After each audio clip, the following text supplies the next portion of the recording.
Hello students, জ্ঞানজ্যোতি coaching সেন্টারের পক্ষ থেকে তোমাদের সকলকে জানাই আরেকবার স্বাগত। তো স্টুডেন্টস, আজকের ক্লাসে আমরা যে বিষয় নিয়ে আলোচনা করবো তা হলো ঘরঘরার যুদ্ধ সম্পর্কে। তো আলোচনা শুরু করার পূর্বে তোমাদের বলে কি, তোমরা যারা যারা কেইউ অর্থাৎ কল্যাণী ইউনিভার্সিটির অন্তর্গত 4th সেমিস্টারে রয়েছে, তোমাদের যাদের যাদের মেজর হিস্ট্রি রয়েছে তাদের পেপার 5-এর একটি গুরুত্বপূর্ণ টপিক নিয়ে আজকের ক্লাসে আমরা আলোচনা করব। তো আলোচনা শুরু করার পূর্বে তোমাদের একটা ছোট ইনফরমেশন দিয়ে রাখি যে তোমরা যারা যারা এখনো আমাদের সাথে যুক্ত হওনি কিংবা হতে চাইছো, তোমরা স্ক্রিনে দুটো নম্বর দেখতে পাচ্ছ। এই দুটো নম্বর হলো আমাদের জ্ঞানজ্যোতি কোচিং সেন্টারের অফিসিয়াল হেল্পলাইন নাম্বার। তো তোমরা এই দুটো নম্বরের মধ্যে যে কোনো একটিতে যোগাযোগ করে আমাদের সাথে যুক্ত হতে পারো। এছাড়া তোমাদেরকে একটু কোর্স ডিটেলসটাও বলে কি, যে তোমাদের যাদের যাদের মেজর কোর্স রয়েছে তোমাদের জন্য যে কোর্স ফিটা রাখা হয়েছে সেটা রাখা হয়েছে 1199 টাকা।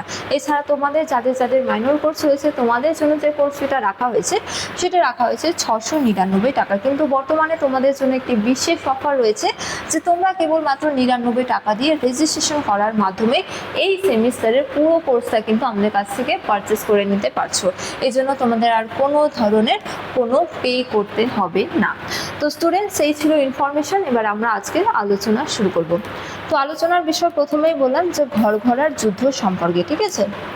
তো দেখো, ঘরঘরার যুদ্ধ সম্পর্কে বলা হয়েছে যে পানিপথের প্রথম যুদ্ধে ইব্রাহিম লোদিকে পরাজিত করলেও আফগান শক্তি কিন্তু একেবারে নিঃশেষ হয়ে যায়নি। ইব্রাহিম লোদির মৃত্যুর পর তার যে ভ্রাতা ছিল মাহমুদ লোদি, তার নেতৃত্বে আফগানরা কি হয়েছিল, বাবর বিরোধী এক শক্তি জোট গড়ে তুলেছিল, ঠিক আছে। ফলে বাবর তাদের বিরুদ্ধে কি করেছিল, শীঘ্রই এক যুদ্ধ যাত্রা করেন। তো বাবর কি করেছিল, ইব্রাহিম লোদি যিনি কি ছিলেন, একজন আফগান ছিলেন, তো তাকে পরাজিত করে ভারতবর্ষে মুঘল সাম্রাজ্যের সূচনা করেছে, ঠিক আছে। কিন্তু ইব্রাহিম লোদিকে পরাজিত করলেও আফগান শক্তি একেবারে নিঃশেষ হয়ে যায়নি, ঠিক আছে। তো এই সময়কালে অর্থাৎ বাবর যে খানওয়ার যুদ্ধ করেছিলেন এবং তার পরবর্তীকালে বা খানওয়ার যুদ্ধে যখন তিনি ব্যস্ত ছিলেন, সেই সময়কালে কি হয়েছিল যে ইব্রাহিম লোদির যে ভ্রাতা তিনি ছিলেন মাহমুদ লোদি, তার নেতৃত্বে বহু আফগানরা একত্রিত হয়ে এক জোট গঠন করেছিল বাবরের বিরুদ্ধে, ঠিক আছে। ফলে এই জোটের বিরুদ্ধে বাবর কি করেছিলেন, যুদ্ধ যাত্রা করেছিলেন, যে যুদ্ধ কি নামে পরিচিত, ঘরঘরার যুদ্ধ নামে পরিচিত, ঠিক আছে। যেমন দেখো বলা হয়েছে যে মাহমুদ লোদির নেতৃত্বে আফগান ও দেশীয় রাজ্যের নৃপতিরা একত্রিত হয়ে, এখানে মুঘল হবে, মুঘল সাম্রাজ্যের ওপর আক্রমণের জন্য প্রস্তুতি হচ্ছিল। যেটা আমি আগেই বললাম যে এই সময়কালে বহু আফগানরা কি হয়েছিল, মাহমুদ লোদির নেতৃত্বে এক শক্তিশালী জোট গঠন করেছিল বাবরের বিরুদ্ধে, ঠিক আছে। তো তাই বাবর কাল বিলম্ব না করে এলাহাবাদ, কনৌজ এবং বারাণসী ও গাজীপুর দখল করে পাটনার কাছে গঙ্গা ও ঘরঘরা নদীর সঙ্গমস্থলে উপস্থিত হন, ঠিক আছে। তো বাবর জানতেন যে তার বিরুদ্ধে একটি শক্তি জোট গঠন হচ্ছে। তো সেই শক্তি জোটকে অর্থাৎ তার যে শক্তিশালী প্রতিদ্বন্দ্বীরা হয়ে উঠেছিল তাদেরকে পরাজিত করার জন্য তিনি কিন্তু যুদ্ধক্ষেত্রে প্রস্তুত হচ্ছিলেন, ঠিক আছে। তো এই জন্য তিনি একে একে এলাহাবাদ, কনৌজ, বারাণসী, গাজীপুর দখল করে গঙ্গা ও ঘরঘরা নদীর সঙ্গমস্থলে উপস্থিত হন এবং বাংলার নসরত শাহ এবং বিহারের শের খাঁ এবং কি জৌনপুরের মাহমুদ লোদির সঙ্গবদ্ধ হয়ে কি করে, বাবরকে প্রতিরোধ করার চেষ্টা করে, ঠিক আছে। অর্থাৎ এই যে মাহমুদ লোদি, তার সাথে কে কে ছিল, তার সাথে ছিল বাংলার নসরত শাহ, ঠিক আছে, এবং বিহারের শের খাঁ এবং কি জৌনপুরের মাহমুদ লোদি ছিল, ঠিক আছে। তো 1529 খ্রিস্টাব্দে গঙ্গা ও ঘরঘরা নদীর সঙ্গমস্থলে বাবরের সঙ্গে মাহমুদ লোদির সম্মিলিত বাহিনীর যে সংঘর্ষ হয় তা ঘরঘরা যুদ্ধ নামে পরিচিত। তো এর আগের ক্লাসে আমরা খানওয়ার যুদ্ধ পড়েছি। সেই খানওয়ার যুদ্ধ কবে হয়েছিল, 1527, ঠিক আছে। তো খানওয়ার যুদ্ধ সংগঠিত হওয়ার 2 বছর পরে অর্থাৎ 1529 খ্রিস্টাব্দে কি হয়েছিল, ঘরঘরার যুদ্ধ হয়েছিল। কাদের মধ্যে হয়েছিল, মাহমুদ লোদি এবং বাবরের মধ্যে হয়েছিল, ঠিক আছে। তো মাহমুদ লোদি যে শক্তি জোট গঠন করেছিলেন বা বলা যায় যে জোট গঠন করেছিলেন, সেই জোটে কে কে ছিলেন, বাংলার রাজা নসরত শাহ এবং বিহারের রাজা শের খাঁ ছিল, ঠিক আছে, এবং জৌনপুরের রাজা মাহমুদ লোদি নিজেই ছিলেন। তো এই শক্তি জোটের সঙ্গে 1529 খ্রিস্টাব্দে বাবরের যে যুদ্ধ হয়েছিল তা ঘরঘরা যুদ্ধ নামে পরিচিত। তো এই যুদ্ধে কে জয়লাভ করেছিল, বাবর জয়লাভ করেছিল এবং মাহমুদ লোদি পরাজিত হয়েছিল, ঠিক আছে। তো এবারে আমরা আলোচনা করব এই যুদ্ধের গুরুত্ব এবং কি ফলাফল সম্পর্কে, ঠিক আছে। তো এই যুদ্ধেরও কিন্তু একাধিক গুরুত্ব রয়েছে। যেমন দেখো বলা হয়েছে যে এই যুদ্ধে বাবর বাংলা ও বিহারের আফগান শক্তি জোটকে পরাজিত করেন এবং ভারতে মুঘলদের অন্যতম রাজনৈতিক প্রতিদ্বন্দ্বী আফগানরা পরাজিত হলে মুঘল আধিপত্য কি হয়, সুদৃঢ় হয়।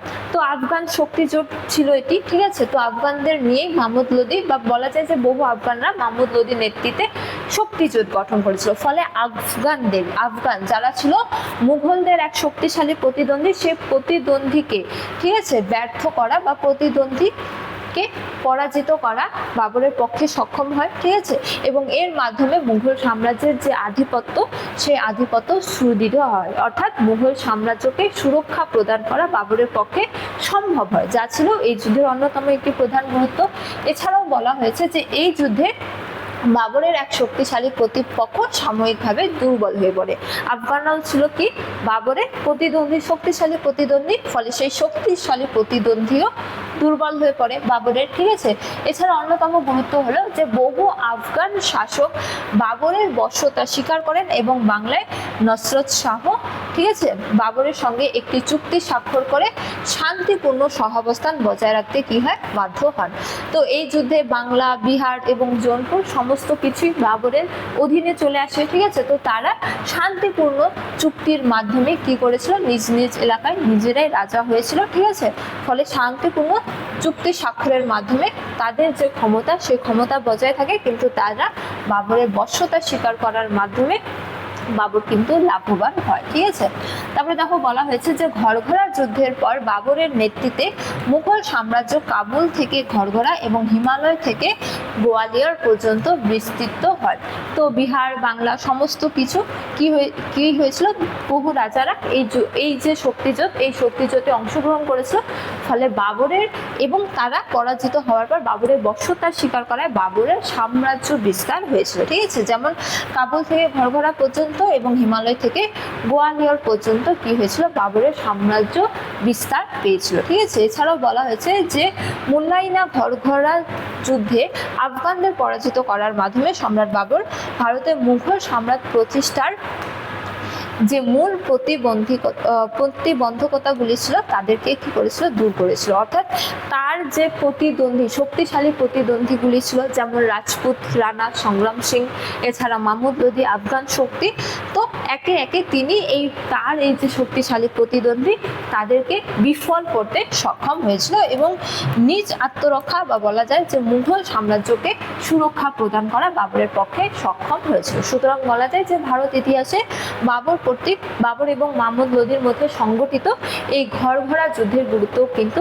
অপরিসীম। তো স্টুডেন্টস, এই ছিল আজকের আলোচনার বিষয়। আজকের আলোচনার ক্লাস এতটাই। তোমাদের সাথে দেখা হবে পরবর্তী ক্লাসে। তখন তোমরা সকলে ভালো থাকো, সুস্থ থাকো। Thank you.